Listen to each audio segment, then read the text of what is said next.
One time I was with this man and he used to sleepwalk, but he wouldn't do the normal sleepwalking, where you would like maybe go into the kitchen, open the fridge, and then close it, and then go in the living room and do something weird with the pillows on the couch. I don't know. No, he would do this thing where he would walk around on my side of the bed. He'd whip his thing out and he'd pee on me. So, anyways, the first time it happened, I was like, what the fuck? And I started screaming. And then he woke up, he started screaming. You're not really supposed to wake people up that are sleepwalking. But I was just like, what the fuck? And then he was like, what happened? I said, you were peeing on me. You were legitimately peeing on me. And he was just like, oh my God, I'm so sorry. Like, oh my God. And I was like, you know what? Obviously, you had no consciousness of what you were doing. It's fine, okay? Then it happened again. And I was like, what the fuck? And I actually didn't wake him up that time.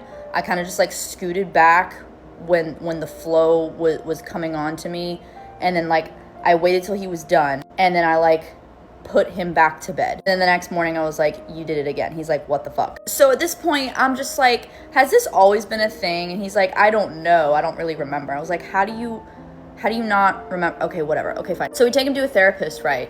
And they're not really getting anywhere, and this keeps happening to the point where I actually start falling asleep with a poncho on. Anyways, after a couple months of therapy, we find out that he's got a piss game. I probably could have figured that out on my own. But he says to me, I think the only way for me to stop doing it while asleep is to do it while I'm awake, to do it consciously. And then I was just like, so you want to pee on me, but you want to know that you're peeing on me. So I let him do it one time. For the sake of my sheets, of my sanity, of my sleep, and of his sanity, I was like, all right, fine.